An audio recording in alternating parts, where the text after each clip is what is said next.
continue. Hopefully you just got that wonderful announcement about recording having begun. And we didn't lose anyone, despite the fact that that recording has begun. Exciting times. Christy and I would like to cordially welcome all of you to our final early college coordinators meeting of the year. It is April 12th. If I knew what day it was, I would have said that it is Tuesday, April 12th, but I just got back from a trip. You may have received my away message when I was gone. And so I don't know, normally I don't know what day it is. I don't even know what time it is right now. My body's on 8 hours different time zone. I was just in Switzerland yesterday. Hopefully I don't either A, fall asleep during this meeting or refer to it being tonight when it is really this morning. Know that I'm not crazy or have started drinking earlier today. We would like to start the meeting off with any new member introductions. If this is your first meeting with our early college community, we would love to welcome you specifically. Anyone, this is their first time? This is my first time actually in the meeting. I missed the last one. So I'm Katie Scott. I'm with Ogden School District. I'm the College and Career Readiness Specialist. Welcome, Katie. It's great to see you. You too. It's in your name in an email. It's great to see you in 2 dimensions, and maybe next time it'll even be in 3.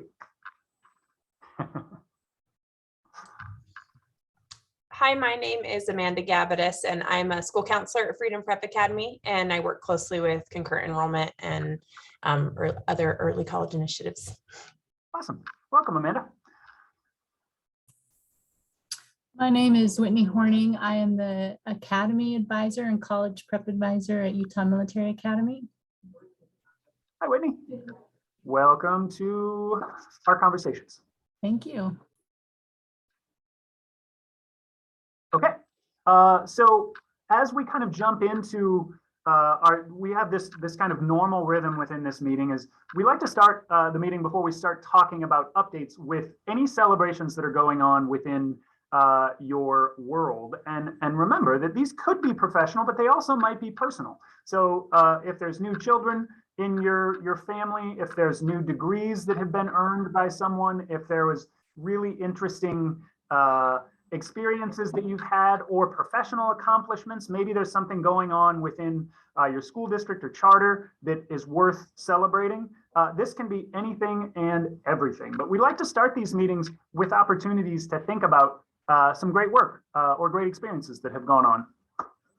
So anyone have anything to share in that space? Oh, I can indeed, gentlemen. Thanks for mentioning that.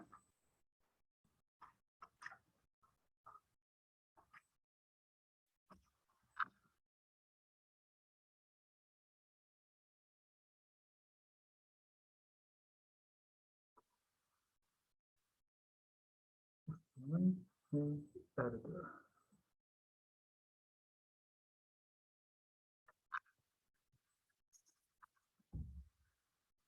I love springtime. For a long time, spring was my least favorite season, although I really liked all of the seasons. And so getting back from when I went to France a few weeks ago, the flowers had just started blooming there. And so I got the chance to kind of watch as spring kind of awakened throughout both France and Italy. And now being back in Salt Lake, I got back to my house last night and the whole street was abloom in these like pink and white flowers. So it's been really fun to have a kind of extended springtime this year. That's something that I'd love to celebrate. Anyone else have a thought? Maybe professional, maybe personal?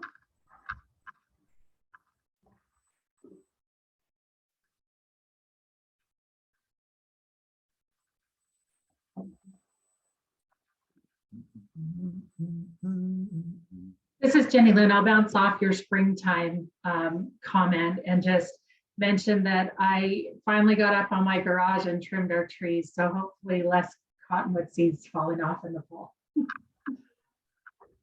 Nice one. Hopefully you got up there before it snowed. I did, yeah. Excellent. That's great. How about any professional celebrations going on towards the end of this year?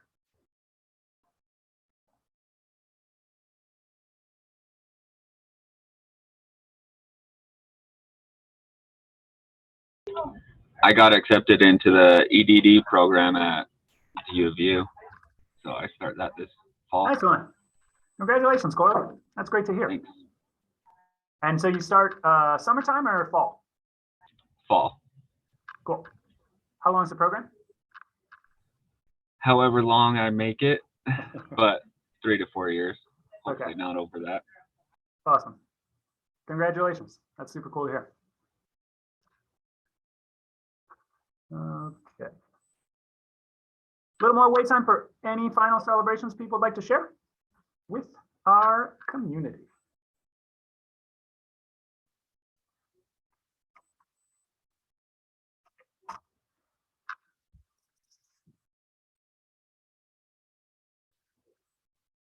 Okay, so let's jump into our updates for today.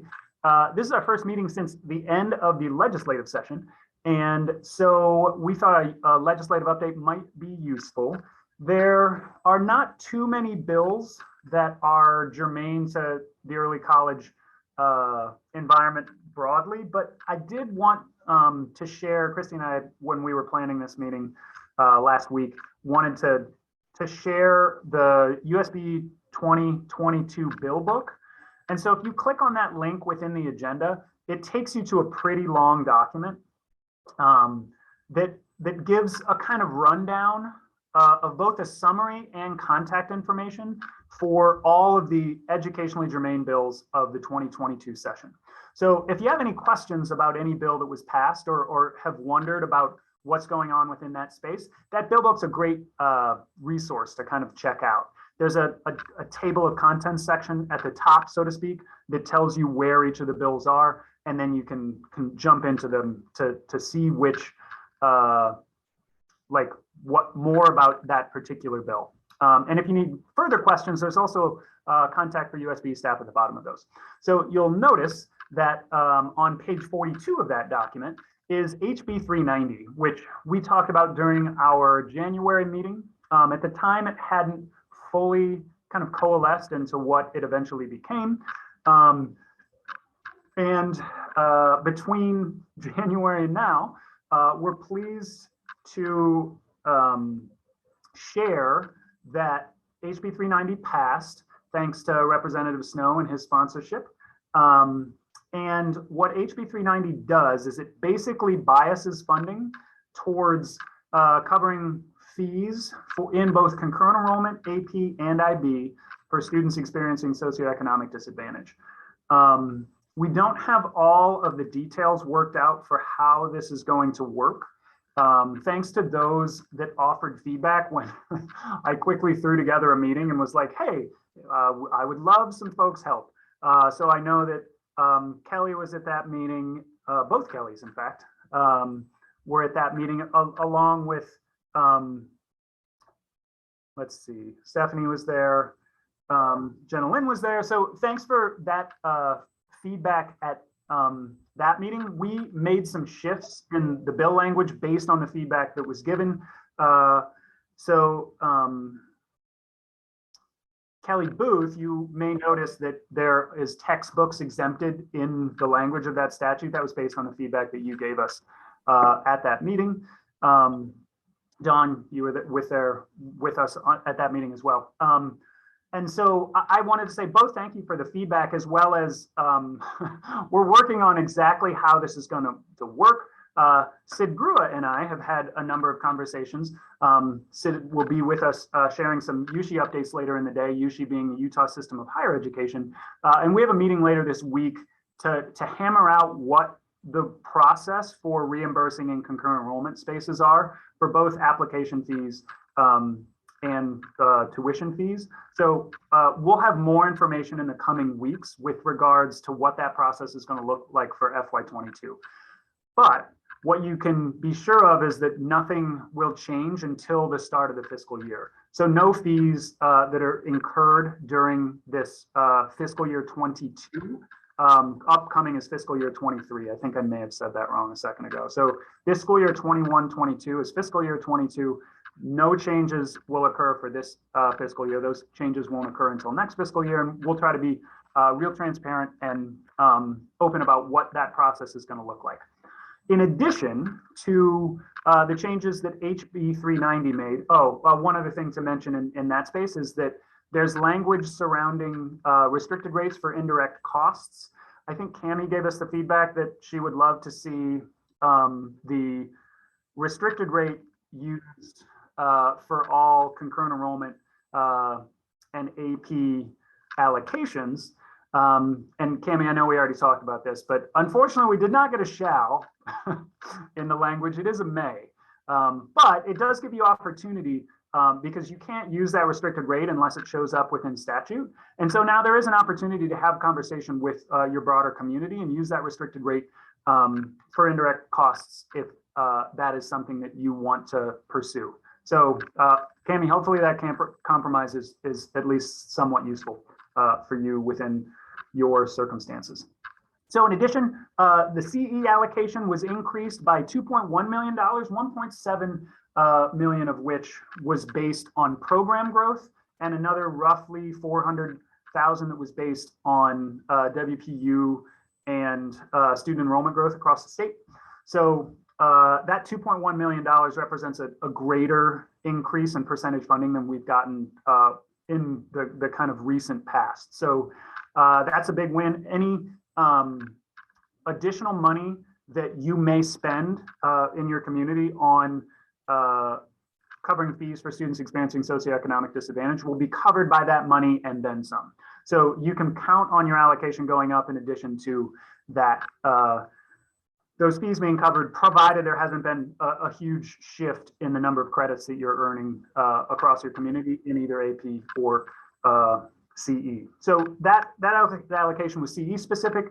We also saw 350,000 extra dollars given to AP, which also represented a significant increase, I think greater than any percentage increase we've seen in the last few years for AP. That takes us to $3.6 million for FY23 in AP, roughly. And so you'll see those little estimate signs because we don't, with the HB 390, we don't know exactly how the whole allocation is going to work out. We have an idea, but we'll have more specifics, like I say, during the summer. Finally, the IB allocation has not changed with regards to its baseline, but it is possible and maybe even probable that IB will see extra money with regards to covering those fees for students experiencing socioeconomic disadvantage. It is possible that those fees will be covered off the top of the allocation, so to speak, before the allocation is done. So IB, in that case, IB would get its $100,000 as it has for the last however many years, a decade or whatever, and then would also have fees covered for it based on HB 390. So that's the quick of HB 390. Any questions about those changes? I'll do my best to answer them and know that there's still a little bit of wiggle room because we're collaborating between USB and USHE to figure out what the reimbursement process looks like for CE. And we need to work with our school fees team with regards to the textbook provision. I'll talk a little bit more about that in a second. Questions, comments, concerns on that one? Nathan, for Yeah. IB, you're saying it may get additional funding. When will we know if that actually is going to happen or not? How is that, like, what's the timeline on that conversation so we can make plans for the years to come? Yeah, we have a meeting on the calendar. So I am looking to see when that meeting is scheduled. And is this a change from previous conversations? Because my understanding was that IB would get additional funding for exam fees. Yeah, so it looks like we have that meeting scheduled for late April. So we'll know within a month's time, Kelly, what that looks like. The reason I said probable is the allocation process for all these funds, CE, AP, and IB has not changed. it's the amount of funding that goes to that allocation process. So what our rule that just passed out of committee but has not passed out of full board yet, what it says is it will take money off the top of the EASP allocation. And so that pile of money goes towards AP, IB, and GT funding.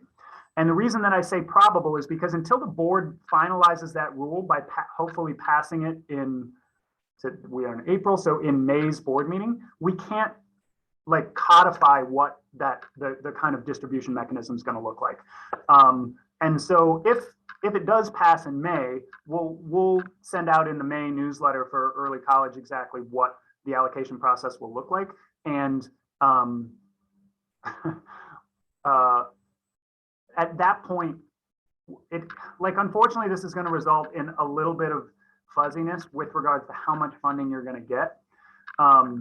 IB in general will get more if the board rule is passed as is, but we can't tell you exactly how much more because we need to identify what socioeconomic disadvantage means in order to determine how many people qualify.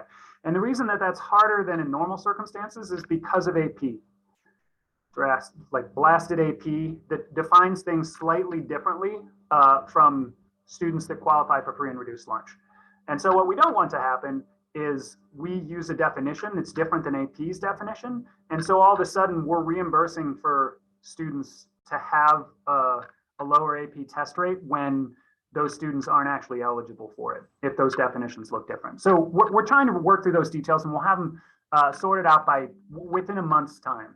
Is that enough detail for now? Okay, apologies that the board, we were actually not going to take this to committee until May. And so we moved it up so that we could give as much clarity and transparency to y'all as possible. Other questions, comments? Oh, go for it, Kelly. I'm just gonna say thank you. Yeah, totally. Other questions, comments, concerns about HB 390 before we move on to the other little legislative update? Okay, so I have another meeting that Chrissy was going to be a part of that we will be discussing a piece of legislation that no one knew about until Sid Grua brought it up with us last week or maybe 2 weeks ago.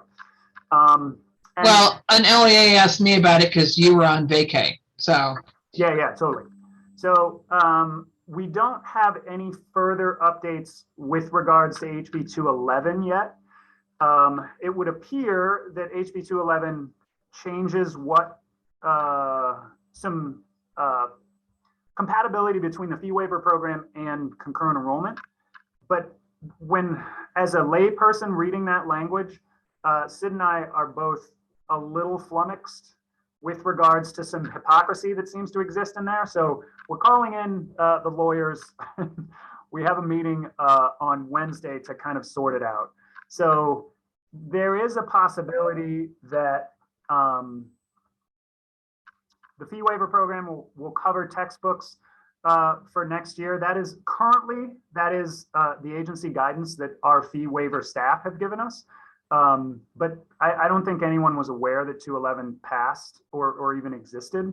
And so we're going to work with our legislative staff to make sense of how to interpret that with regards to that one line in HB 390 that says textbooks are not eligible for reimbursement in this way. The reason that we put that in is because they were eligible for reimbursement in the fee waiver program, but we're sorting through that. We'll provide some more clarity as soon as we have it for that one too.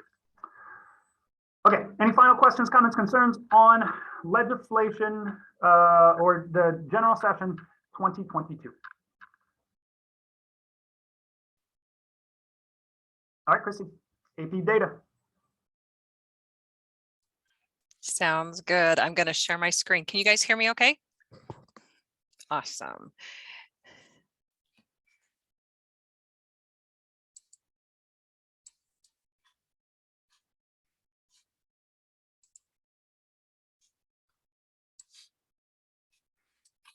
All right.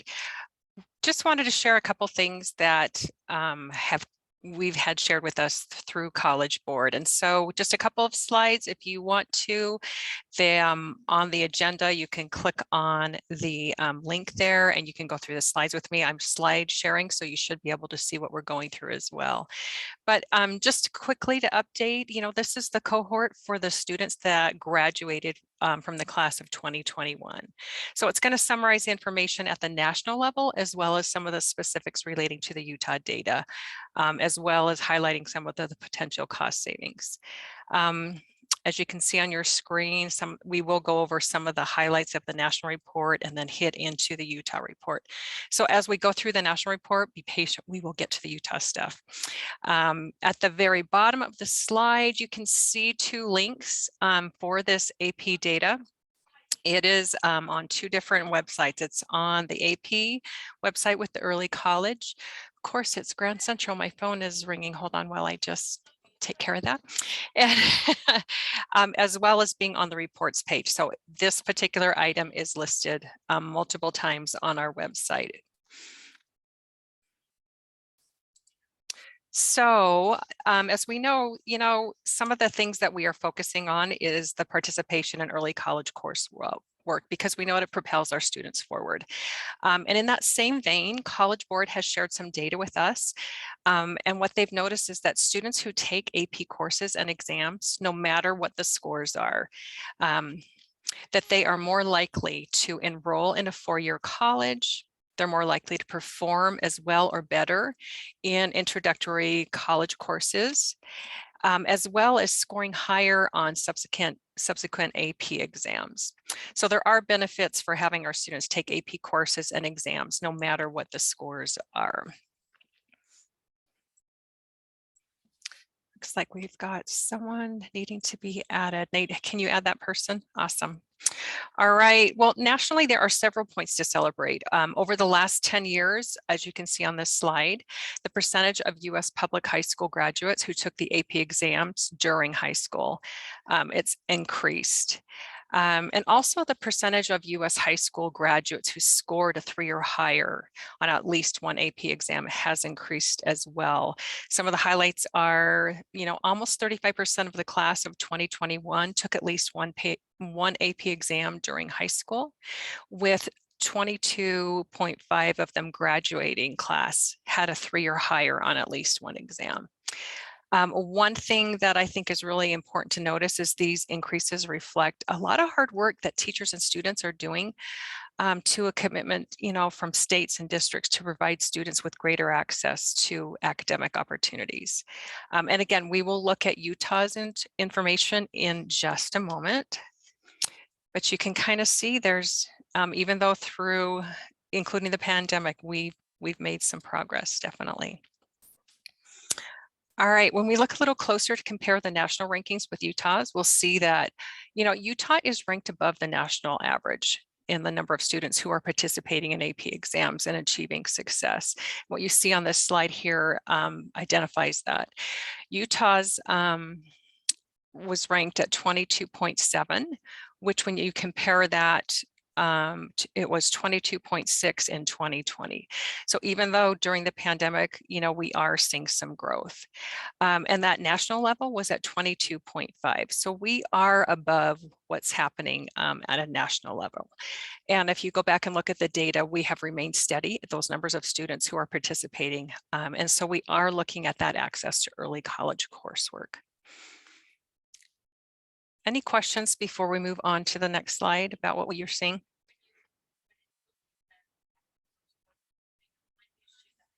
Awesome. Okay, so, one of our focal points at USBE is that educational equity. We are often centered on closing those equity gaps to increase underrepresented students in the early college coursework. And this graph depicts the demographics of the comparison of AP participation based on demographics. So as you'll notice, there's 3 different bars. The gray represents the class of 2021. The light blue is the AP test takers, and the dark blue are the test takers with a 3 or higher. And what you'll notice is that the lowest represented group is the Pacific Islanders, and the highest is the Caucasian group. Some of the similar things that we'll notice when we look at the Utah information.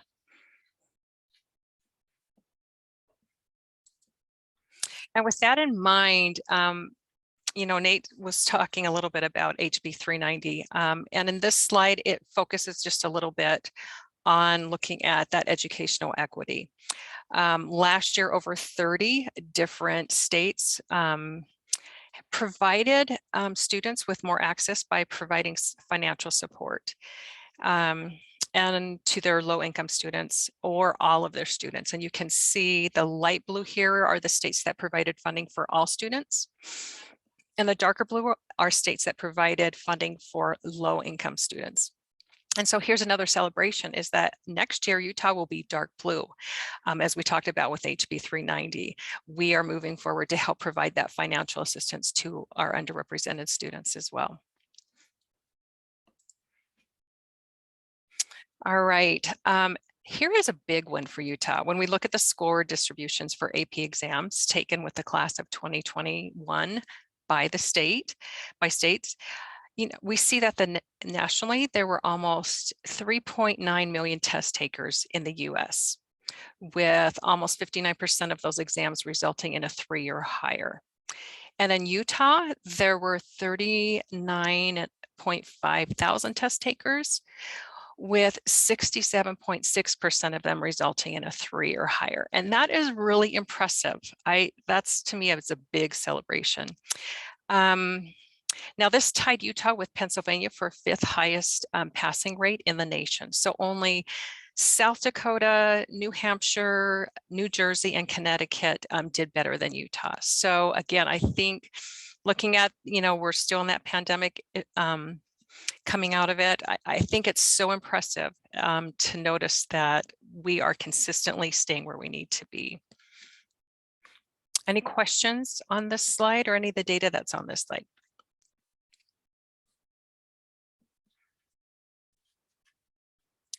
Okay, here is the fun one, the potential cost savings. So in Utah, public and private high school students earned over 27,000 qualifying AP scores of a 3 or higher. And those scores translated into about 84,000 potential college credits. And again, this is data from AP. So that's at a cost of, you know, roughly $250 per college credit. So the potential tuition and fee savings to Utah students is about $20 million. So that's great news for our families and our students.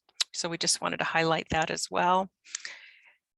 And lastly, according to College Board, Utah overperforms in score distributions of the AP coursework. So in this slide, the score distributions are broken down by AP subjects. So on the left-hand side of the slide are the AP subjects. And on the right-hand side are those 10 most popular AP exams. So when you look at the left side, the very, very left where it says subject, there's a, it's highlighted a little bit of gray. I don't know if I can get my cursor over there, but this is the same information that you're seeing. These are how they are listed in the top 10, but we put them over here on the right side so you could see it just a little bit better. As you can see, English language and composition is number 1, human geography is 2, and so forth. And so it's just interesting to note. Now, keep in mind that that human geography, there is a little bit of a split in there.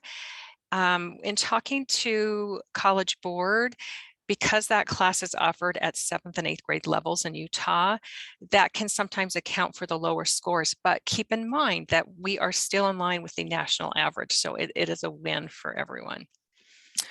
That is basically it in a nutshell. There is more detailed information, again, linked on that first page at those 2 links on the USB websites. But any questions about anything we shared about this data? Hey, Chrissy, Kelly put a question in the chat about this disaggregated data. And I know that's in that link somewhere, but I'm not sure if it's exactly what Kelly's asking or not. My question is just so that number of, I forgot the percentage of students getting a 3 or higher. Who are those students? Are they our low SES students from coming from underrepresented groups? Like who is getting a 3 or higher? I think in their full report, they've got a little bit more of that data in there. We can definitely look into that and share that out, but I don't have that specific. Let me see. If it's in the report, I can go look for it. I was just wondering if you had it. I do not have that disaggregated data, sorry. But I think it's in the report. If it's not, Kelly, I can reach out to our AP director and see what we can find out. Thank you. Did you want that just from the Utah scores? Is that what you were hoping? All of it, actually. I'd like to, I mean, if we can, Nationally and 'cause Utah? I can see for my school, I can access that data because we track that data as a district. Uh-huh. But I'd like to see how we're performing against the state and nationally as well. Okay. I will check into that report, and if it's not there, I will reach out to Michael and we will see what we can do to help get that information, Kelly. Hey, Thank Christy, you. I think I don't have access to the AP data release Google Doc. I'm assuming others don't either. So if you could also open that link up, that'd be great. It's right here on that web page. So if you go, can you guys still see my screen? Is it still being shared? No. And we'll go back and reshare. So when you go into this one where it says advanced placement, if you come right down here to the annual report, you will click on that link and it pulls up that entire report for you. So I will drop that into the chat so that everybody has that.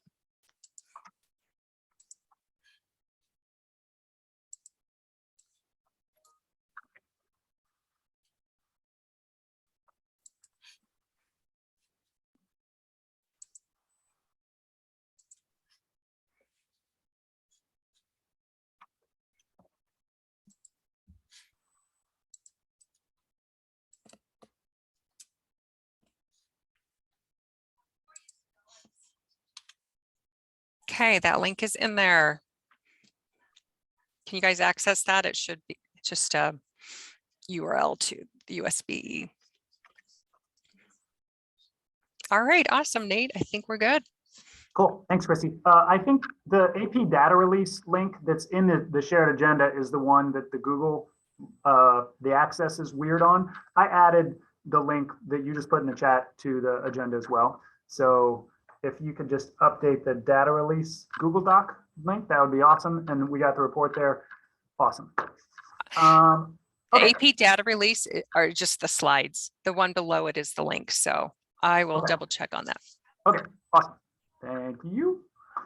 So before Sid regales us with the Utah System of Higher Education's updates, I wanted to provide just a moment to talk about the dashboard. Jesse Hennifer from Canyon School District asked, I haven't seen him, I don't think he's here, but he had asked, I think it was in our December meeting about that he receives data from all these different sources about like AP and concurrent enrollment, and in his position, IB and GT, like he gets data from everything, and he would love a way where kind of everything was accessible from one single place.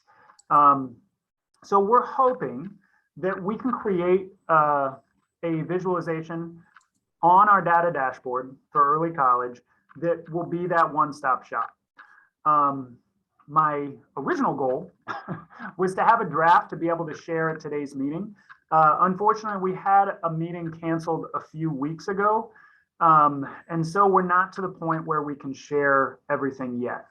But I wanted to kind of project a little bit or give you an idea of what the trajectory of that dashboard is looking like for next school year.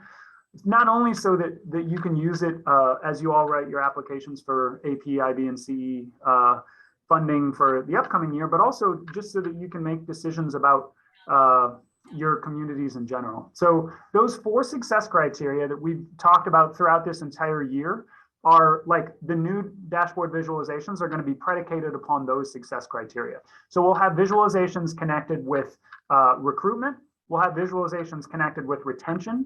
We'll have visualizations connected with pipeline data, and we'll have visualizations connected with course efficacy data.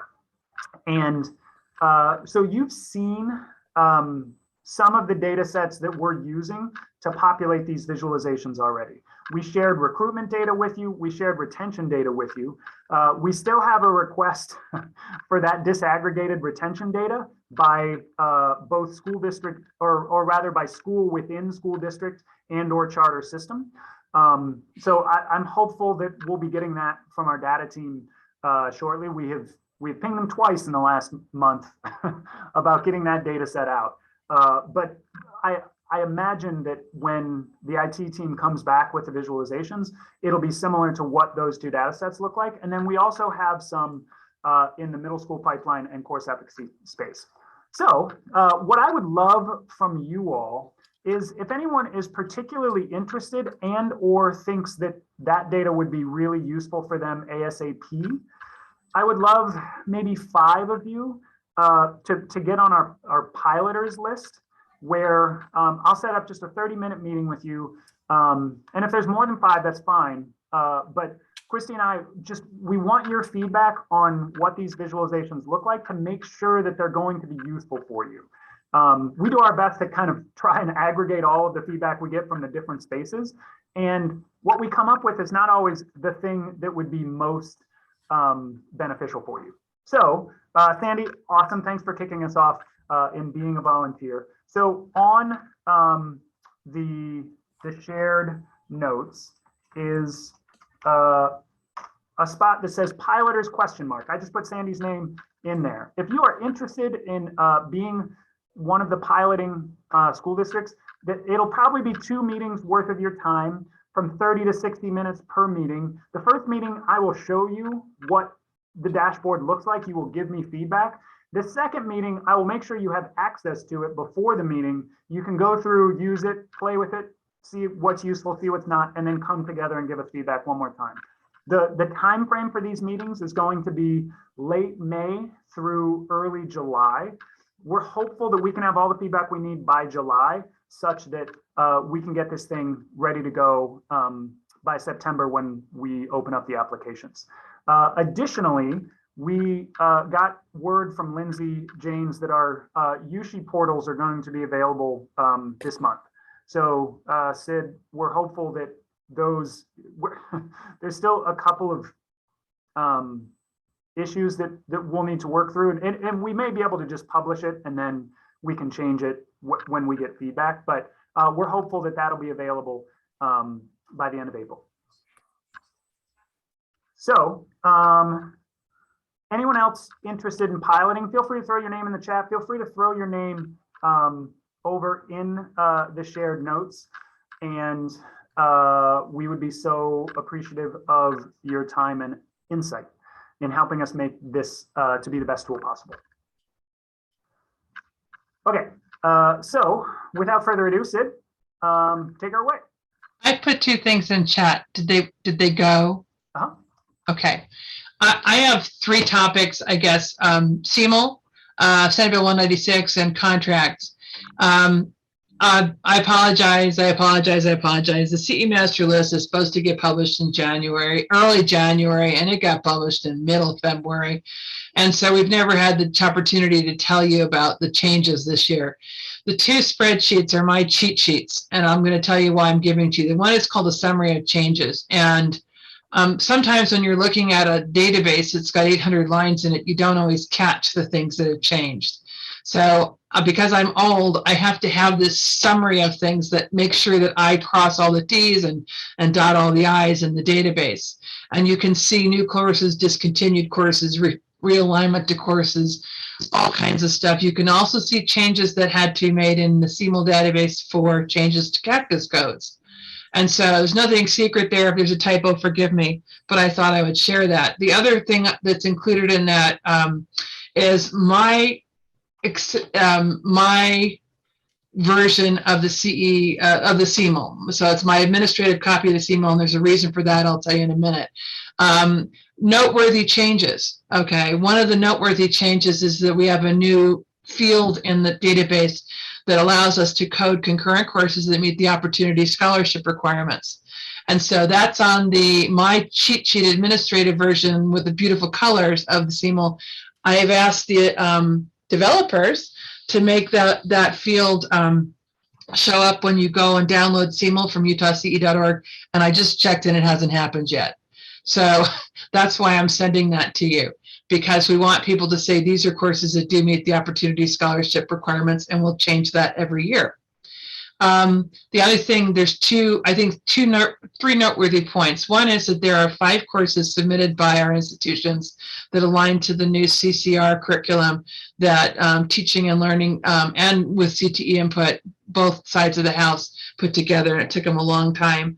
I'm pretty excited about these courses. They're diverse and they're varied, but their purpose is to try and help students be able to see and transition to college and learn things about college and career exploration. And it'll be interesting to go back in a year or two and talk to everyone who's offered that course and see how it goes.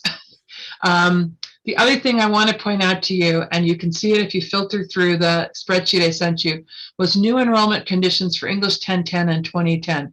This is 1010 every year, #1 enrolling course in concurrent enrollment. And we had actually hoped, and this is one of the reasons why the CML was late, we had hoped that the faculty of our 8 institutions would actually come up with one enrollment condition.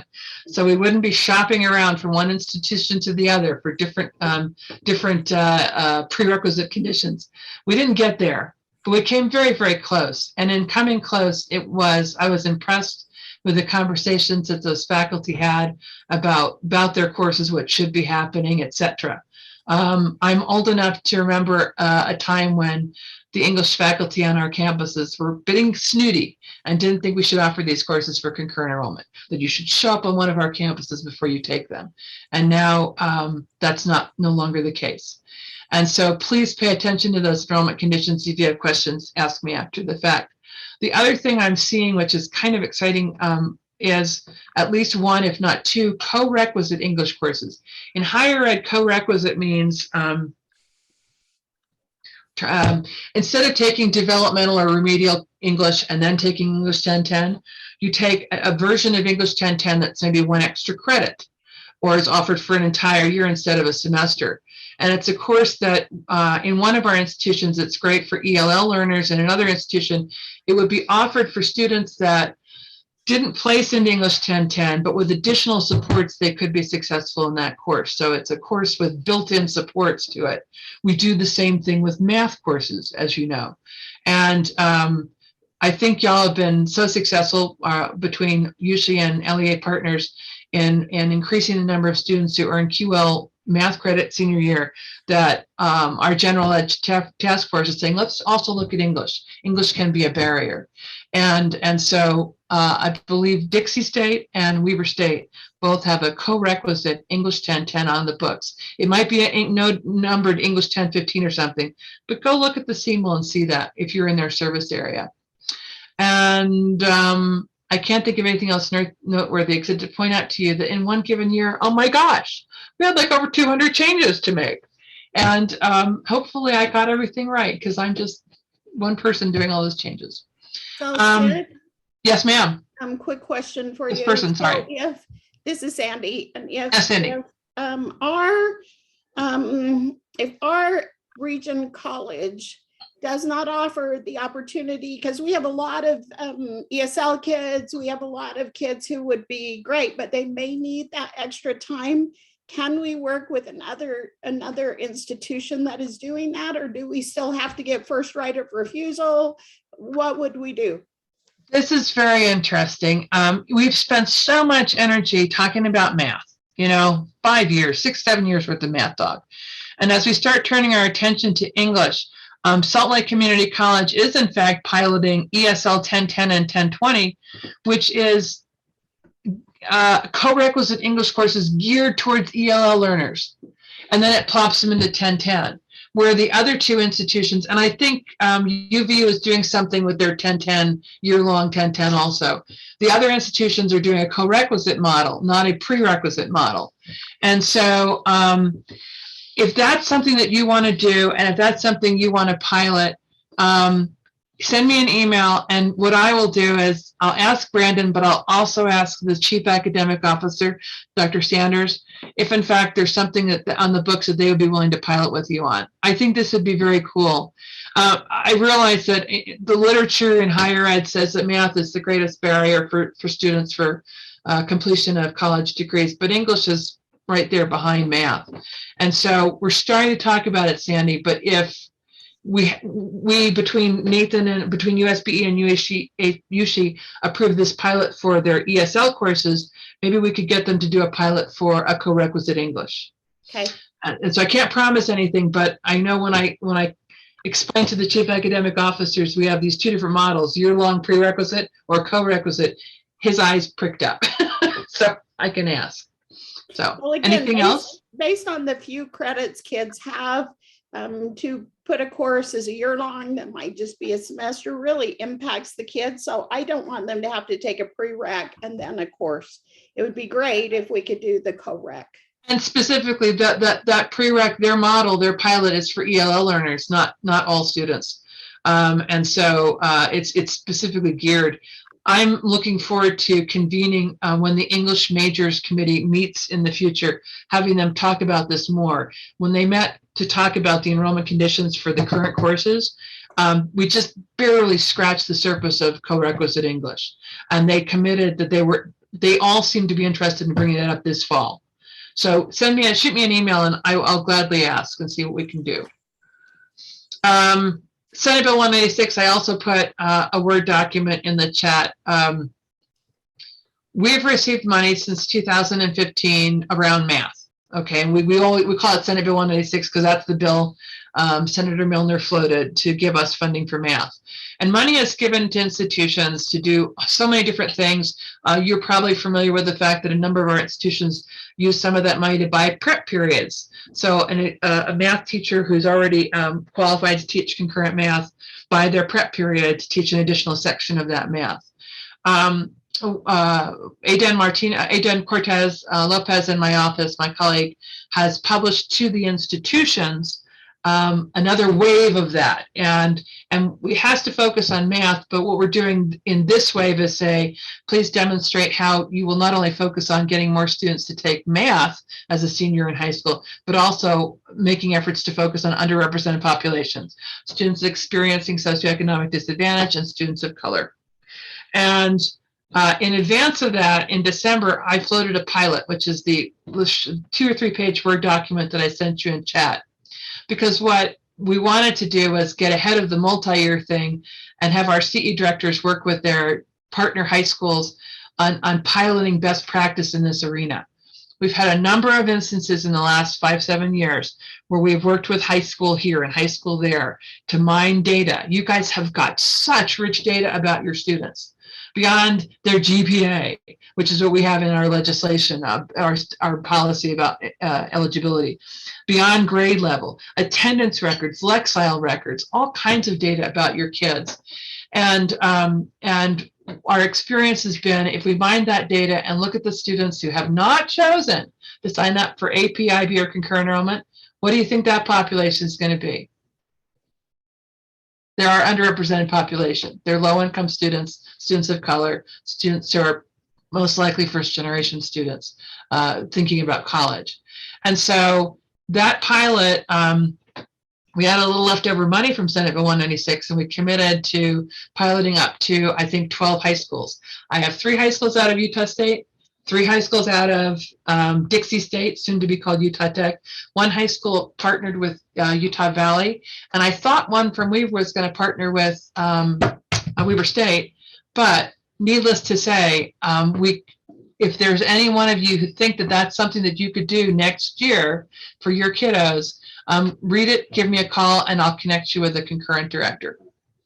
Final observation about the contract. Generally speaking, we publish the annual contract on the 1st of April. We haven't published it. I'm going to blame it on Nathan because he was on vacation.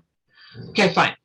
It's mostly my fault, but we'll have it published in the next week. And of course, the statutory deadline for signing a contract is May 30th. And we do this electronically. No, I don't think institutions use wet signatures anymore. So this is quite doable. Last year and in the previous couple of years, about the 8 institutions signed about 188 to 195 contracts. So districts and charters are signing more than one contract, or a contract with more than one institution. We have 2 issues that we need to work out. One of them is geographic service region. As you know, our institutions have a responsibility to serve certain counties in the state, and that's their geographic service region, and those counties correspond with districts. And we've had this lingering issue of what do we do with a charter school, for example, or an online high school maybe, who serves the entire state. And this is always an itch, and it's a sticking point. And we've got it on the agenda this week to talk to a UC attorney about how to reconcile that, how to reconcile our policy with a different service area, so we don't have to keep on dealing with RFR, because it has RFR implications. We also, as Nathan already mentioned, we'll put some sort of a placeholder in the contract in and around House Bill 390, but it's a placeholder that is it shall or may, that uses very, very broad language. I can't think of, you know what it is. Yeah, and with regards to the students experiencing socioeconomic, it's a shall. With regards to the indirect costs, it's a may. It's a may. Okay, so he's going to help with that. But the truth of the matter is, in talking about this issue, long distance with Nathan, I realized we were naughty administrators, and we did not publish a new CE master list, or CE handbook, last August. So I think that for purposes of getting contracts signed, we'll have placeholder language in and around what may and shall can be done with funding. We'll have a placeholder around geographic service areas, but we'll have to find the time to hash out more detail, and that detail is going to wind up finding itself into the handbook. And I think that we can probably commit, and I'm putting you on the spot, Nathan, I think we can probably commit to publishing the handbook in July instead of August or September. So more details to come on those topics. I did know in surveying the institutions about app fees and CE tuition, 2 institutions indicated their desire to not be charging application fees next year. Just so that you know, if a student pays an application fee as a concurrent student, graduates and goes to that institution, they don't pay a fee a second time. But we know that 2/3 of the kids that took concurrent enrollment from Weber State are going to go to one of the other UC institutions, and vice versa. It's generally 2/3. So they're going to wind up paying another app fee anyhow. So this is a conversation amongst CE directors, and we want them to be meaningful partners in contributing to helping students experiencing socioeconomic disadvantage. We're also aware of the fact that textbooks are a dicey issue, and open education resources are not always broadly used in our system schools. So these are issues we'll grapple with. We'll put a placeholder in the contract, but we'll put more detail in the handbook as it comes up. That's all I have. Is that okay? You got any questions? Any questions, comments, concerns for one Sid Grua? I actually have a question, but it isn't what you talked about. And Nathan, you may be going to talk about this a little later. It deals with legislation 53F-407 or 501, sorry, dealing with students taking, Sid, you would know this legislation better than me, kids taking a concurrent from an online school and the cost. And as I read it, it appears it's going to cost us more than the course costs. Oh. Sid, you want to, I can say some if you want to go first. Do you know what? Yes. I'm going to preach the gospel, but Nate's going to correct me because I'm higher ed. The state online education program, which has been around for like 11 years, up until this year, we've had participation from students at our online high schools that are also SoEP high schools, but the only students that have been allowed to enroll in concurrent enrollment are students that are claiming that's the high school they're going to graduate from. And I think you call that the primary high school or the primary school high school of enrollment. And our logic from the higher ed perspective has been, if you want to have a concurrent course online for your students, we have 188 contracts signed. Just sign a contract with Dixie State or Southern Utah or Salt Lake and go direct. No need to go through SoEPs. There may be bona fide reasons why an SoEP can logistically solve that problem. And the one example that comes off the top of my head is, if you're in a really, really small school and there's one kid in this school and one kid in that school and one kid in that school who wants to take an online course, maybe it's easier for an online high school to cobble together those students into one section. But we hadn't even talked about this for like 7 or 8 years, and it just came up recently. The significance from a higher ed perspective, and Nathan can add his thoughts, is it caused us to look at enrollment numbers and look at earned credit numbers, et cetera. And then after looking at the activity of these online high schools with their own students, we broadened that to look at the entire system. And you know, the thing about concurrent data is every time you slice and dice it, you see something new. And in the process of slicing and dicing the data to look at the percentage of earned credit, and earned credit is like a D- or higher. D- isn't that great, okay? But the percentage of earned credit across the system, we found individual high schools where, as a state, it's 95%. But at that one high school, it's as low as 58%. It's small high school, but only half those kids are getting a D- or higher. And rather than being pejorative about it, and that's probably the wrong verb, what we need to do is say, what supports do you need, high school that's got a low completion rate, to be successful? The other thing we did was looking at online instruction. For whatever reason, and probably a lot of it is habit, of the 341,000 earned credits last year, less than 2% of them are online. But another issue that we're having to deal with attorneys is Canvas. I've uncovered a situation where one of the things that's probably going to happen is we're going to say we will not offer for concurrent enrollment an online course unless, I'm going to screw this up. The course has to be taught on your campus online. You have to have an entire Canvas content in that course, and the version of the Canvas that's going to be used to teach the concurrent version is the campus version of Canvas, okay? And we've uncovered instances where an institution has approved a teacher in a high school as an adjunct. They've given them a textbook, they've given them a syllabus and said, go teach this course online. Those of you who've developed online courses know that that's not how you teach an online course, okay? So this has caused, from a higher ed perspective, us to look at rigor and quality and what the heck are we doing with our credit to ensure that students get the best education possible and are successful at it. And to not sell anything cheap and not disserve a student by letting 42% of them not earn credit. So it's a new topic. The funding issue is a public ed issue. And I betcha that when you all floated that bill in 2011, you weren't thinking concurrent enrollment. So maybe that'll change in the future, who knows? Yes. And that's all I have to say. Okay, I'll add a few words. We have been meeting connected to providing some more kind of concrete guidance with regards to concurrent enrollment and SoEP in the upcoming future. I will tell you that neither Sid nor my expertise is in SoEP. So we both come from our kind of programmatic perspectives, and the funding amounts that go to run an SoEP class, as well as concurrent enrollment per credit funding, while the per credit funding isn't exactly allocated, our money is capped. It doesn't change based on the number of credits that's earned across the entire state.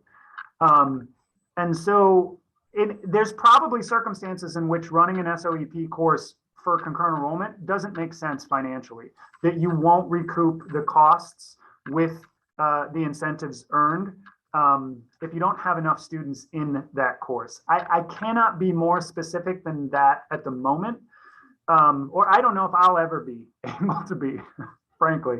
But we'll be able to provide some guidance that will help you to make informed decisions about running those courses in the near future. Sid, myself, as well as the Director of Teaching and Learning, and I don't know what Julie's title is, Sid. Associate Commissioner for Academic Education. Great. Along with Corey the SoEP specialist for USBE, have been having conversations with regards to providing that further guidance and offering opportunities like Sid was talking about, where SoEP can be a real benefit for students in the concurrent enrollment space.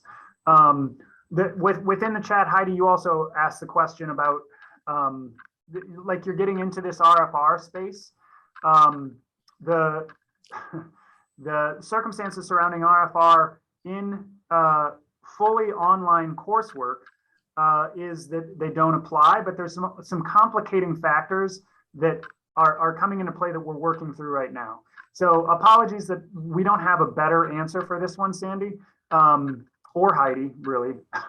But as soon as we have them, we will provide some specifics for the field, both through the early college newsletter as well as our SoEP kind of conduits of communication. So we're about 20 minutes behind. So unless there's anything else pressing, I'd love to jump to our next item because it's a big one. So if there's nothing else pressing, anyone who's able, sorry, Heidi, I wish I could have been more specific. Soon, hopefully we'll be able to be.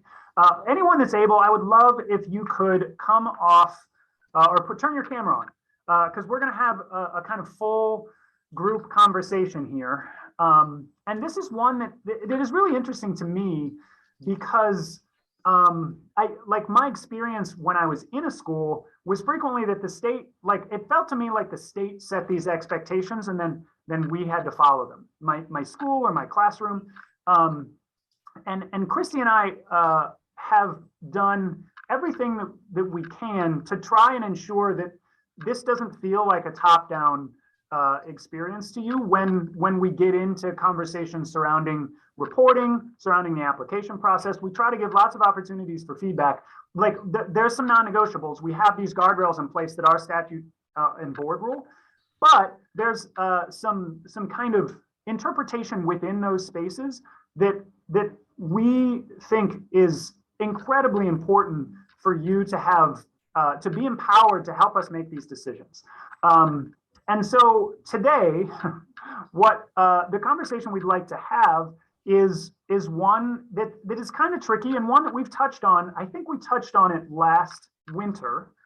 And so we have a little bit of insight into this based on where folks are coming from. But a big question that came up this year as well surrounding the application process is you give us all this data just based on percentage differences within underrepresentation as well as percentage changes. But what if we're a small school district and one student represents 10% of our entire students experiencing socioeconomic disadvantage that are participating in concurrent enrollment? Percentage isn't a super great way to start incorporating measurements. And so as Christy and I were talking through this, we wanted going into next school year will be the first time that the board is expecting us to have some sort of, I don't know if accountability is the right word, but I guess growth targets. I'll use the language straight from board rule with regards to underrepresented student populations will be. And so what we want to talk about today is how we interpret the specific language that's in board rule so that when Christy and I go through the process of looking at the data after the reporting next year, that it's reflecting something that you all have at least had the opportunity to weigh in on and further, hopefully we can arrive at a compromise that the majority, if not everyone, can get behind with regards to what growth targets look like. So you can see we've linked board rule 277-701. That's the early college board rule. There's connections to both AP and concurrent enrollment within that board rule. And I've pulled out two pieces of that board rule, both represented with those numbers at the beginnings of the quotes, the references to the board rule. Here's the two references we're going to be talking about today. So in the board rule, it says the superintendent shall publish expectations and targets related to gap closures for underrepresented students for early college programs. As you may have noticed, we have expectations connected to like what's necessary to qualify for funding in play. So I think that we've met that expectations part, but maybe you've never seen anything about targets related to gap closures for underrepresented students. And if you have not seen anything, that doesn't surprise me because we haven't released anything. The reason that we haven't released anything is because this whole ecosystem has just been set in motion.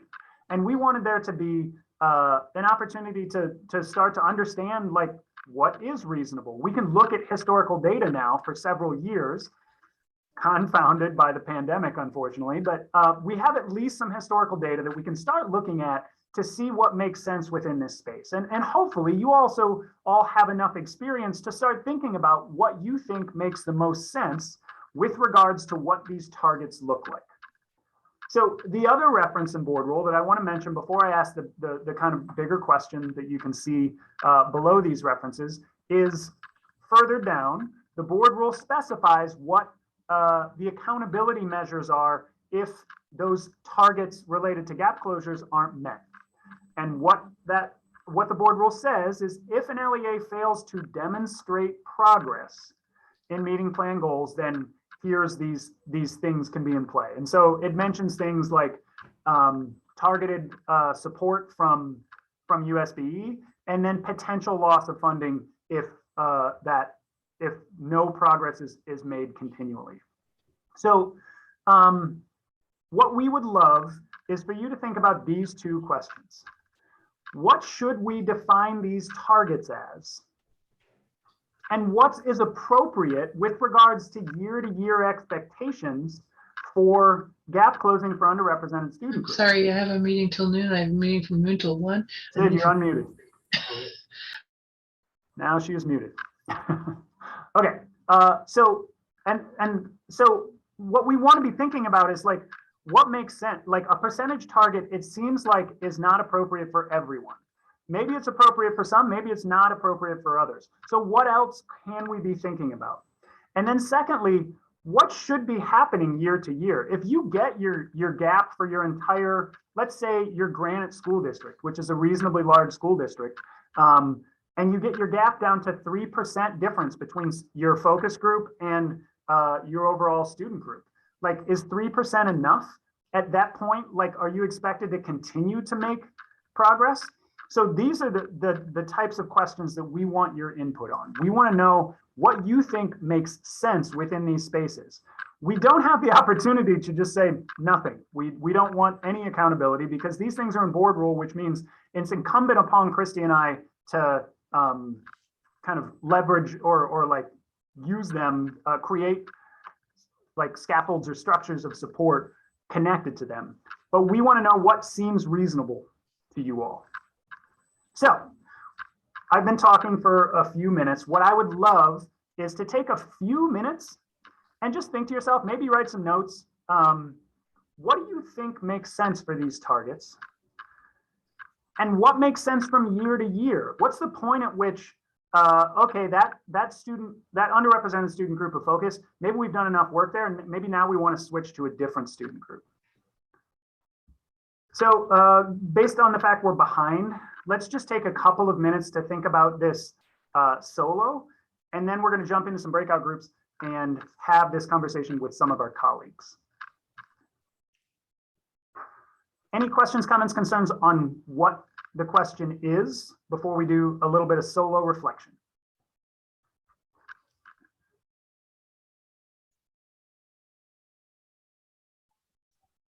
Okay. At 11:15, we'll jump into some breakout groups.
Okay, we're going to jump into some breakout groups.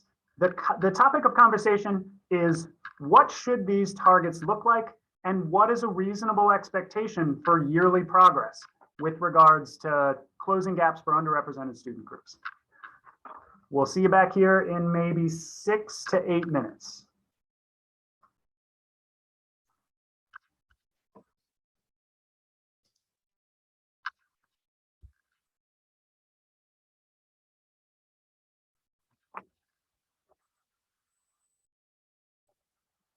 Welcome.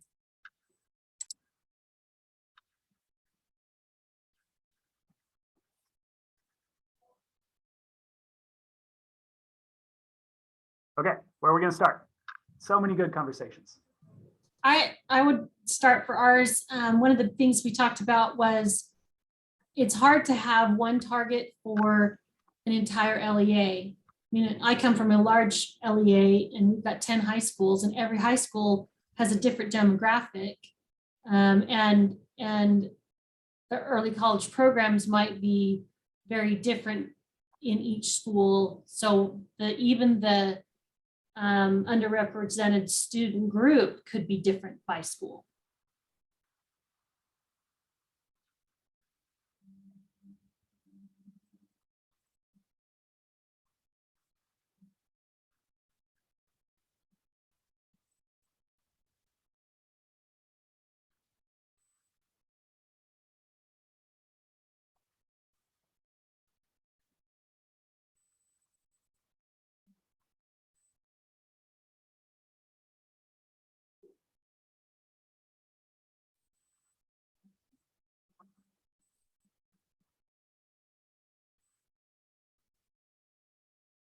I appreciated something that the group 2 people said was who's engaged in this conversation in this process.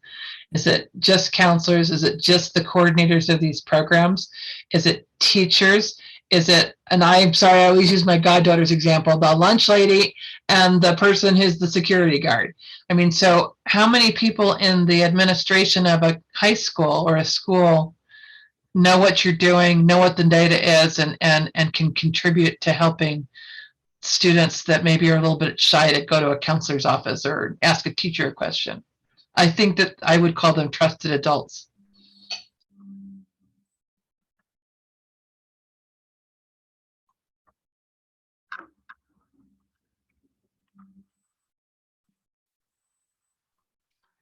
And I just wanted to add one thing about, for small schools that are starting, like Nathan was saying, those scaffolds and instructional supports that are put into place are also part of building your program and providing support for our underrepresented students. I think is a target, at least it's a target of ours at the moment, so that they'll want to, so that you can build the culture in those underrepresented students of wanting to be a part of that program. And we have seen some momentum building with combining some of our supportive groups like Latinos in Action and building the desire of our Hispanic students to want to be a part of those concurrent enrollment and other classes that we offer. Nathan, I have a question about what these targets are. So the targets that they're asking for, those are data targets, or could it be a plan that we would submit? I think that there's opportunities. Like the language is as broad as you see there. It mentions progress. So I think that like there has to be some way to determine that either goals were met or quantitative data shifted. So it could be like a goal for a site, for example, could be we're going to form a team that's going to look at data. We're going to have X number of meetings to look at the data and then plan our next steps. Like, would that be sufficient or no? Yeah, like my concern with that, Kelly, I mean, the answer is that there's nothing in board rule that would prevent that. My concern with that is that we don't have a uniform measure in those regards. And so like the dash, I'm wary of creating a system that would require that many touch points for LEAs, because that's a lot more work than there being a measure in place already, which kind of speaks for itself, and you don't have to do any work to kind of gather the data for. I'm open to those conversations if the entire community is like wants to go that route. Like that's my anxiety that I feel when you say that. I think it's like that would be super awesome, and I think it would take more time on the application side and the reporting side. Okay, the reason I asked, I mean, just speaking from my own experience at my school, before I'm ever going to have any demonstrable data of improvement, I've had to go through all of those steps anyway. Yep. And it might take me, well, it'll take me several years for any kind of interventions or plans to actually bear fruit in a demonstrable data kind of way. So I guess that's where I am with my program, in that we won't have any significant gains until we have some of these more heavy liftings, like putting instructional practices into place and supports and having those trusted adults involved and those kinds of things. It's more of a culture shift. Yep. And that takes time to show up in the data. Yeah, no, I totally agree, Kelly. I wonder if this would be a kind of compromising solution. So if we have more data sets than just like what's the gap in representation? Gap in representation is a recruitment measure, right? So if we are building this dashboard to have four total data sets that are represented, recruitment, retention, pipeline, and course efficacy, like that might give you a little more flexibility with regards to where you put your efforts. And we might see changes in that won't necessarily immediately result in changes in the overall recruitment numbers. So does that seem like a route that we could take that would be along the lines that you just mentioned, without building a system that like one of the requisite expectations is that everyone has these kind of plans? I mean, there's a lot of grants that do that. And like, I just want there to be a balance here between how much like energy you have to put in and the efficacy of the energy that goes in. Does that seem like a compromise that would be worth looking into, Kelly? Nathan, another option along those lines might be, if you didn't show growth, having a narrative similar to what Kelly's discussed, of what steps have you taken, so that then an LEA could say, you know, we're not showing growth, but here is all the things we have done to try to close those gaps. And then LEAs that had made growth would not have to complete that section, but LEAs that didn't make growth would have to show the steps they'd taken so that they weren't penalized. To me, that's reasonable, because there's going to be instances we've done everything we can and we maybe didn't close the gap. I like that a lot, Sherry. That's a great thought. Well, and so this is Kelly from New Ames, but something too that I think, because we talk a ton about access and open the gates and everyone comes, but the reality is sometimes that if that kid is not passing, he's now lower demographic, socioeconomic demographic, or underrepresented group, but now his college transcript has an F. Well, then he's in a deeper hole. So I like the idea of reducing the non-pass rate as a measure, but then also we need to be having discussions like, because we have a lot of kids at New Ames who were like, ooh, you're right on the border. Yeah, you're welcome to sign up for CE. We're going to require, along with that CE, you have a study skills class. So we know you're getting the work done while you're here at school and there's a teacher in the room. So we're not going to leave it to just chance that you're going to go home and jump on Canvas. So if reducing the non-pass rate is part of that measurement, then all of a sudden it almost forces that thought and that conversation of, yeah, access is awesome, but if that kid fails, they're in a deeper hole than they started in. Yeah. And all of a sudden access isn't so awesome. Kelly, it's a great point. We have non-pass rates as one of the data sets in our course efficacy success criteria. So if we went the route of setting goals based on like one of those success criteria, as opposed to just the overall retention, I think that would be a route that you could absolutely take. It's a great point. Because it probably, if it is going to be done with efficacy, that's a big piece that needs to be added in, because the reality is if we're not tracking the kids that aren't finishing, well, we've just set these kids up for a harder college route.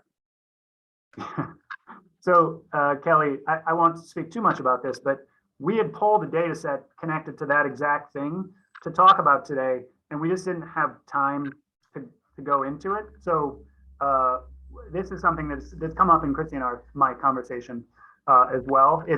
I think it's really important, one that we'll definitely be talking more about in the future.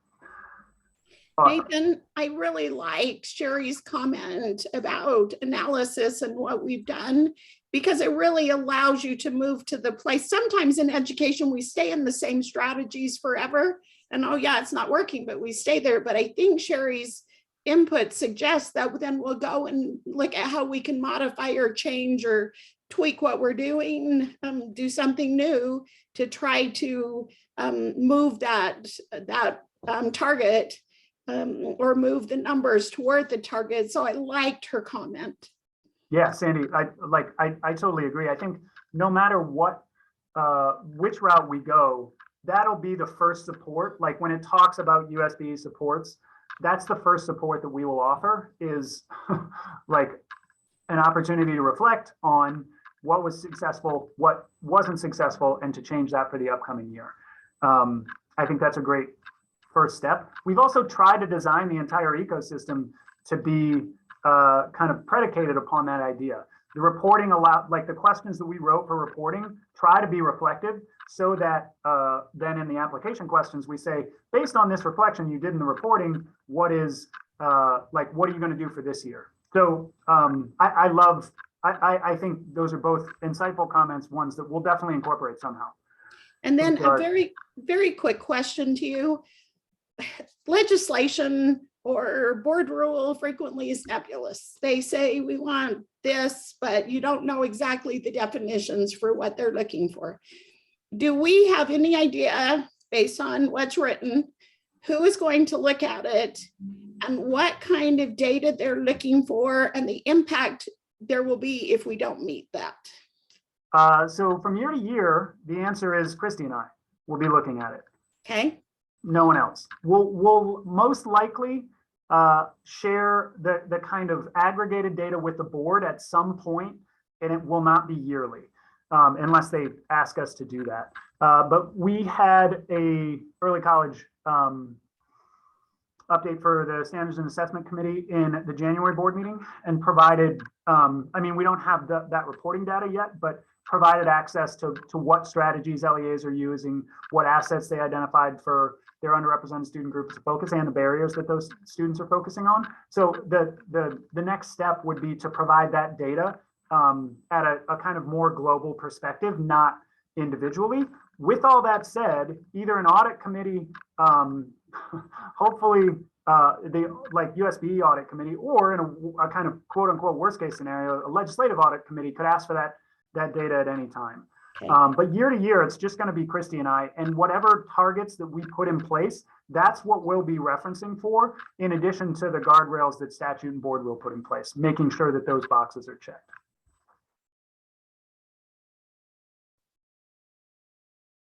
Awesome suggestions.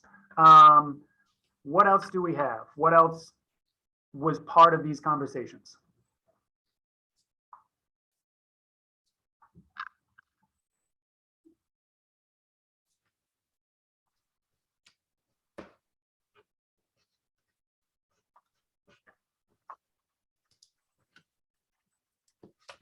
I'll share something that we talked a little bit about in group 3. A lot of the things that have been said, we did discuss in our group.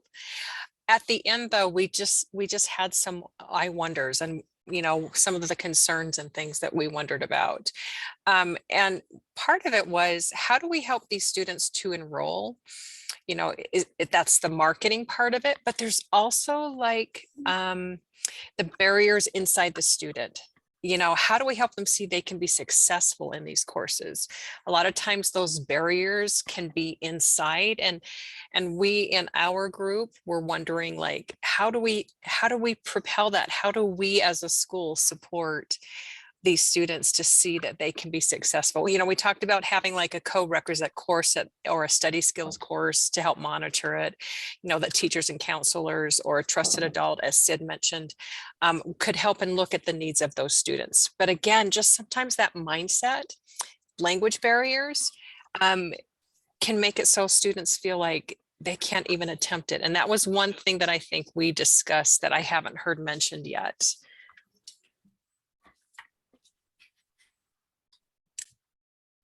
Thanks, Christy.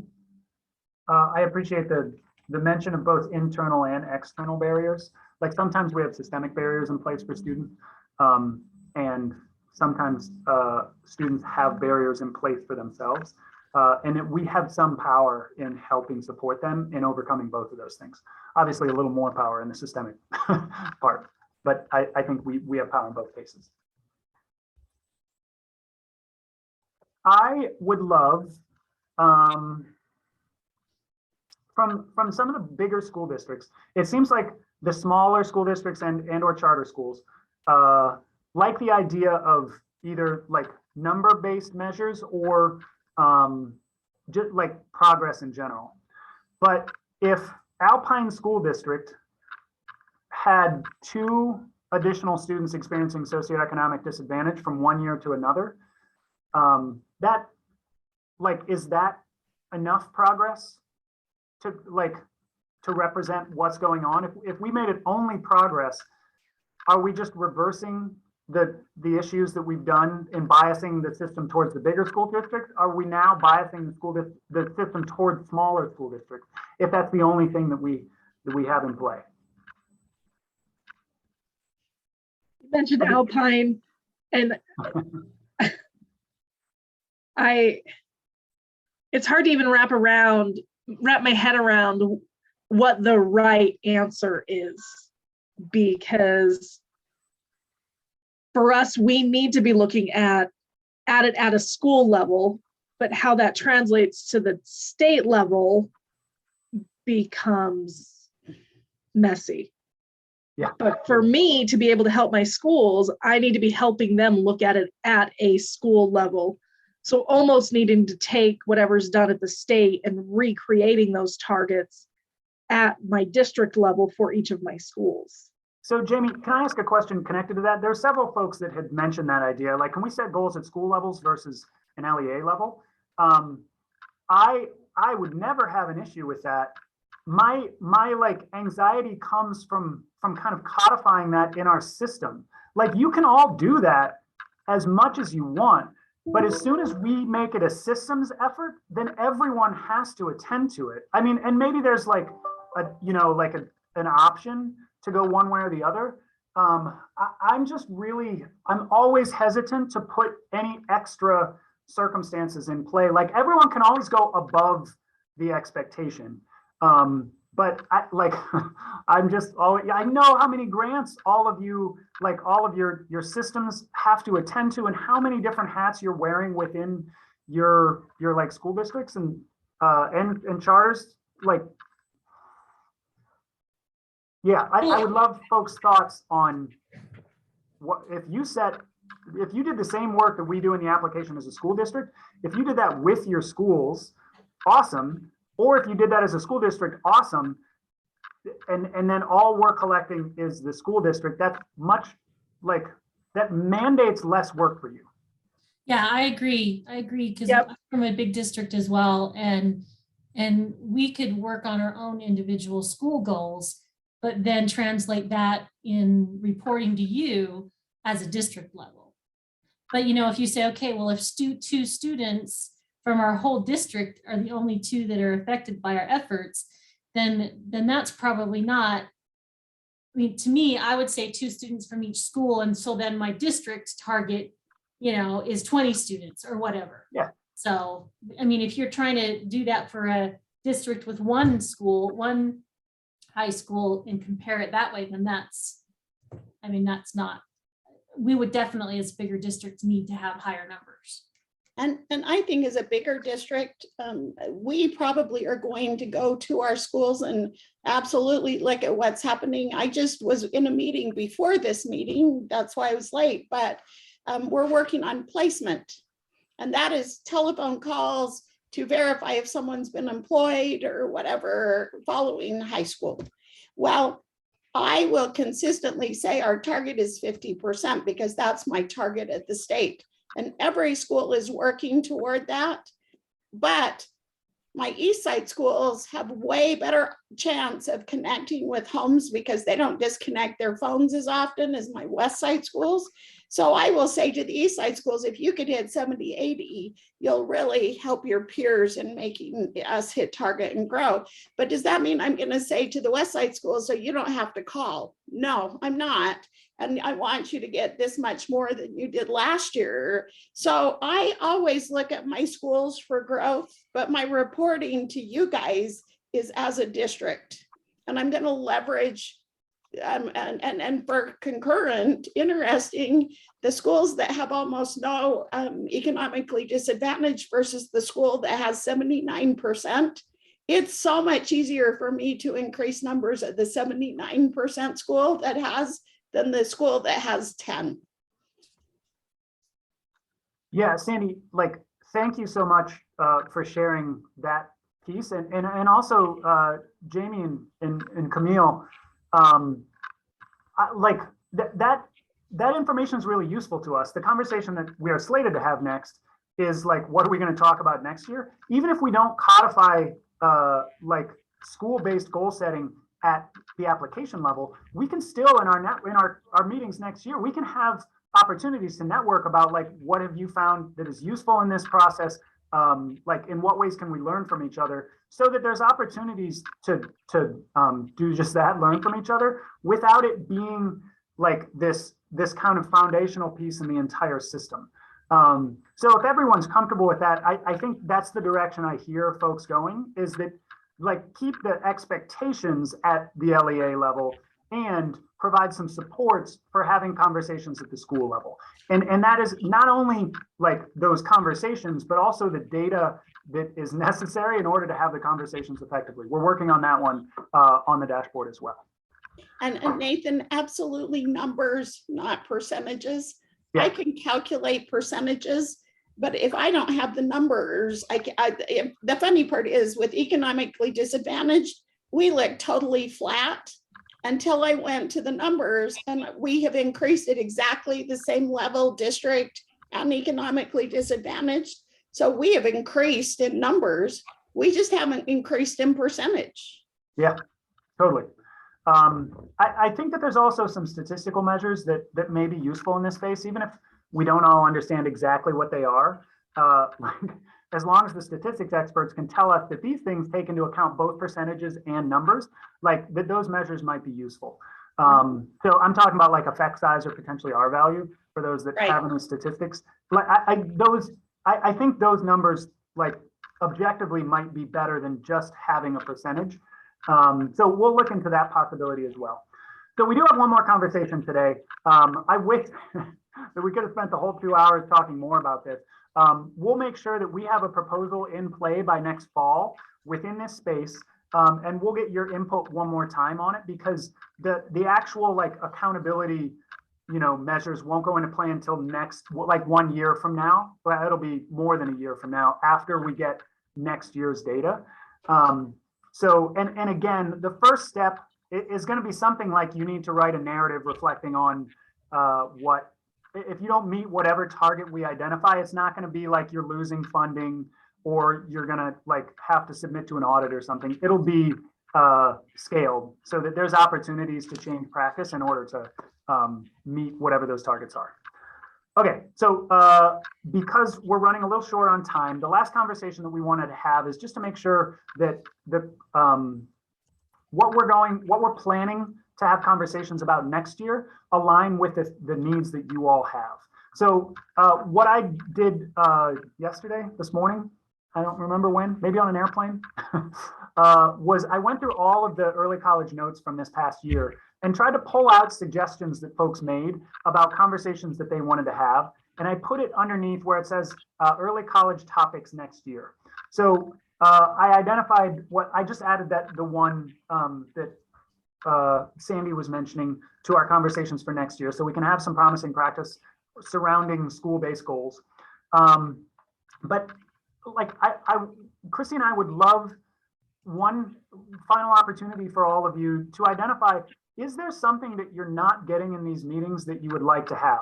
And a lot of times, like now is the time that you need to think about it, because all of our conversations will catalyze like, oh yeah, I remember, I would love to have this conversation. So another one that Kelly brought up earlier in the day was this circumstance surrounding non-pass rate, rates of non-passers, increasing or lowering those non-pass rates. Did I say that right, Kelly? I kind of confused myself. You know what I'm trying to say. More kids are passing. Reducing the non-pass rate. Reducing the non-pass rate. Great. So those are two conversations that I think would be really powerful to have next year. What are some other things that you all would like to have conversations about within this kind of PLC setting, where we all have the opportunity to learn from the insights of those around us? We'll continue to do success criteria, identify some high flyers, and then give them a kind of springboard to be able to share their efforts. And what else can we continue to work on? Katie? Nathan? I wanted to bring this up in the previous discussion, but I think that sharing practices, instructional practices that would support those underrepresented populations in our AP, CE, and IB courses, because that is something that I think ties back to what Kelly was talking about, is those pass rates. Why are they not being successful? Are we supporting them in the instructional and academic practices? Katie, can I ask a follow-up? Would you see those instructional conversations as being combined across those courses, or do you think it would be more advantageous to split the conversations into like an IB focused, an AP focused, and a CE focused? I think you could see some crossover, right? But it would probably be a really good plan, because those curriculums are so different, totally. Right? Yep, for sure. Cool. Thank you. Can I just add something right there? I think as someone who's taught IB before, and I now do both programs, I'm involved in CE, I don't think there's as much distinction as you might think. The strategies that are going to help a student be successful in CE are the same strategies that will help a student be successful in AP or IB. So if you're getting like curriculum specifics, then yes, but if it's instructional supports, I think it's fair across the board. Awesome. Love it. Other suggestions for next year's conversations?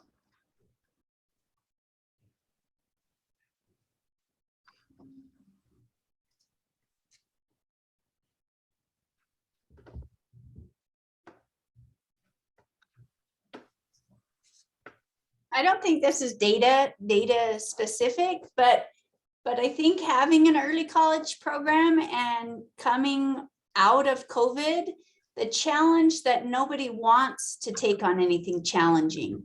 How do we entice students to do hard things during a time when everyone's struggling with step one? I think that would be a good topic for this group, because when you are talking IB, AP, early college, you're asking for a student to take on more rigor, but it seems to be right now nobody wants to take on more rigor. So how do we throw the carrot out there for students, and probably more importantly for parents? Yeah, maybe we can start the conversation with reflecting on Maslow's hierarchy of needs. Yeah, speaking of a parent where I'm like, oh my gosh, I got 3 more years of this. Nathan, one more. Sorry, I'm talking a lot today, but I think having a conversation about how these 3 programs overlap, because there's a lot of conversations about like AP versus IB, CE versus AP IB. And in a lot of contexts, these programs actually can work quite well together, and the pathways can be built in ways where they coexist and support each other. I agree. I came from a school, I'm not there anymore, but we had very high numbers in both AP and CE. We didn't have IB at the school, but we made it work to encourage students in both areas. Now, as Nathan had said earlier, sometimes there is a conflict when you have a program that's similar, a course in AP and you also have a course in CE that are almost competing with each other. That's a problem, but it can be done. You can have both programs, or all 3 if you've got all 3 programs all working together to help increase students overall. And then one other thing I was going to add with Kelly's comment, maybe that's one of the things that we can work on is in these courses, maybe there's some type of a curriculum or something that we can help encourage students to stress that it's important to have rigor, and that it's important to have goals, and that it's important to have, this idea that having college credit, and the rigor of getting college credit is important and will lead them in a direction that's going to give them a better future. Yeah, Cami, with regards to Kelly's comments, and both Kelly's comments, keep doing that. I wonder if, like, the college and career readiness concurrent enrollment course provides like some possibility in this space that, like, if we provide additional supports in setting students up to be able to manage kind of rigorous circumstances and like emotional intelligence, that like maybe there's some opportunities there. I love it. Okay, so if you have any other suggestions, feel free to throw them into the notes, or feel free to email Christy or myself. Again, this is another conversation we would love to have for even longer, but we would be so appreciative of your feedback for our work this year within this space. And I mean our very specifically. Like, you all have consistently come and shared insights across communities and put a lot of energy and effort into helping one another get better. And I'm just really appreciative of the opportunity that I have every time I'm coming to these meetings. I'm always excited for them and always appreciate it. You all bring up so many great ideas that I'd never thought of. That, like, this is all your time, so please give us like assertive feedback if there's ways that we could more effectively use that time. So with that said, our early college coordinators year for the school year 21-2022 has come to a close. Thanks for those that are willing to work on a pilot. So your year is not done yet with us, but have a wonderful remainder of the school year, and don't hesitate to reach out to Christy or I if any questions come up. Thanks all. Have a wonderful rest of your day. Almost said evening. Still the afternoon. That's wishful thinking.